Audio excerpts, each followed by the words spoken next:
Beautiful morning, birds, the rain has quit, and our story for today is The Hiding Place.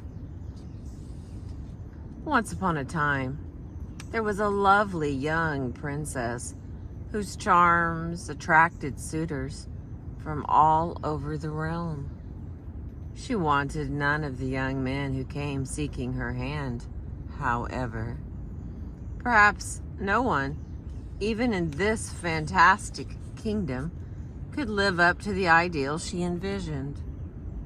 Her father, the king, grew impatient with his daughter's habit of turning away those who came to court her, even when she had no reason.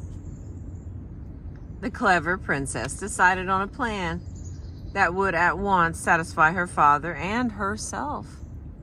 She announced publicly that she would marry the first young man who could hide himself in a place where she couldn't find him. Now, the princess possessed magical abilities that allowed her to travel anywhere in an instant.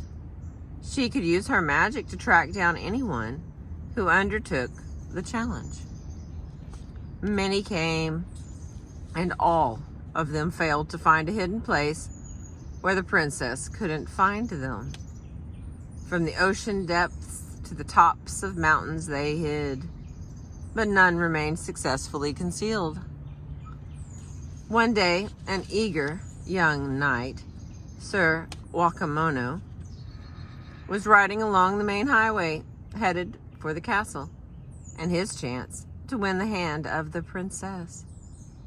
An old woman cried from the side of the road, "Please, Sir Knight, could you give me a lift to the next town? I've grown weary from my long journey and haven't the strength to continue by foot." Although Sir Wakamono had been taught never to pick up hitchhikers, he could see no harm in giving this old lady a ride. So he reached down and swung her up onto the saddle behind him. As they rode along, he told the tale of his quest. As frequently happens in these circumstances, the old woman was a fairy godmother in disguise. In gratitude for the knight's kindness, she offered a magical belt buckle and some hints about hiding where the princess wouldn't be likely to search. The belt buckle could be used to transport the knight instantly to any place in the kingdom. It was designed to become obsolete after 3 uses. Actually, the odd-sized batteries were drained after 3 pulls of their energy, and they couldn't be replaced.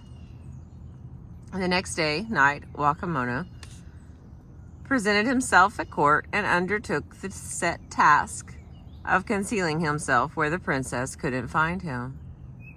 The fairy godmother's advice had been to use the magic buckle to hide himself on first try in the princess's own heart. People know their own hearts least of all. The princess never thinks to examine it closely, he had been told. She won't find you there. So the knight adjusted his buckle and wished to conceal himself in the princess's heart. But he found that her heart was already so filled with thoughts about herself that there was no room there for him to hide. Sir Wakamono tried next to hide in her eyes, thinking, "She cannot see me if I burrow into the source of her vision." Again, he rubbed the magic buckle, but alas, her eyes too were filled with images of herself. He could find no space to hide himself. Recognizing that he had been outsmarted, Sir Wakamono used his final stroke of the buckle to save the long journey home. He was transported instantly back to his town. Such is the tale of Sir Wakamono. The princess continued to find those who tried to hide from her. As time passed, those who arrived to seek her hand grew fewer and fewer in number. She defeated them all, and after a while, no one seemed to care. She won, but she began to realize that she had lost. Oh, yes. And Sir Wakamono learned that sometimes even wise old godmothers are wrong. There is a related Nikan story about a suitor who hides in the princess's heart where she cannot find him. That story makes the point that few people take the time to examine what they have stored away in their hearts over the years. Nikan, self-reflection, involves an entire week of examining the past as it has been coded in the heart.